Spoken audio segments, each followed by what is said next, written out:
पश्चिम Asia में हालात तेजी से बदलते नजर आ रही हैं। कभी बातचीत की उम्मीद जताई जाती है तो अगले ही पल ईरान और अमेरिका में टकराव बढ़ता नजर आता है। अब जहां अमेरिका के उपराष्ट्रपति जेडी वेंस बातचीत के लिए इस्लामाबाद रवाना हो गए हैं, वहीं ईरान ने वार्ता में शामिल होने से साफ इनकार कर दिया है। इस बीच अमेरिकी राष्ट्रपति डोनाल्ड ट्रंप की पाकिस्तान के फील्ड मार्शल आसिम मुनीर से बात हुई है, जिसके बाद अमेरिका बैकफुट पर नजर आ रहा है।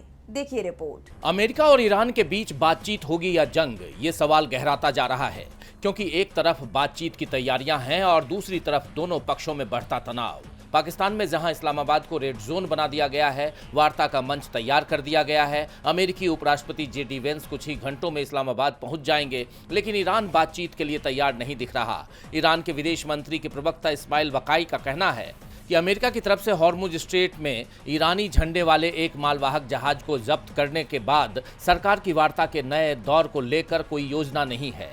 ईरान के राष्ट्रीय हितों की रक्षा के लिए हम समय सीमा या अल्टीमेटम देने पर भरोसा नहीं करते। दरअसल अमेरिका ने चीन से आ रहे ईरानी जहाज टॉस्का को सीज कर लिया है, जिस पर ईरान भड़का हुआ है। उसने इसे अमेरिकी समुद्री डकैती बताते हुए बदले की कसम खा ली है। दावा तो ये भी किया गया है कि जवाबी कार्रवाई के तहत ईरानी सेना ने अमेरिकी जहाज पर ड्रोन से हमले किए हैं, जिसके बाद इस क्षेत्र में तनाव और बढ़ गया है।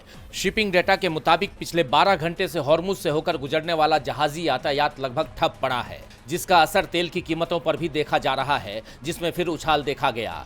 चीन के विदेश मंत्रालय ने भी ईरानी बंदरगाहों की अमेरिकी नौसैनिक घेराबंदी को गैर जिम्मेदाराना और खतरनाक बताया है, जिसके बाद अमेरिका पर दबाव बढ़ता नजर आ रहा है और अब अमेरिका के तेवर भी नरम पड़ते नजर आ रहे हैं।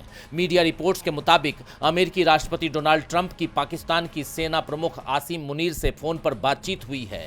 इस दौरान मुनीर ने ट्रंप को बताया कि स्ट्रेट ऑफ हॉर्मुज की नाकेबंदी बातचीत में बाधा है, जिसके जवाब में ट्रंप ने कहा कि वो उनकी सलाह पर विचार करेंगे। जिसके बाद सवाल ये उठ रहे हैं कि क्या ईरान की जिद के आगे ट्रंप हॉर्मुज को लेकर बैकफुट पर आएंगे, क्योंकि जब तक ईरान की शर्तें नहीं मानी जाती, जब तक उसे ये भरोसा नहीं दिया जाता है कि उसकी चिंताओं पर भी विचार किया जाएगा, तब तक वो बातचीत की टेबल पर नहीं आएगा।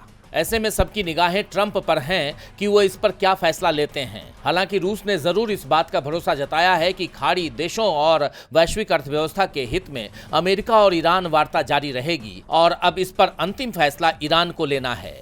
डीबी लाइव की रिपोर्ट।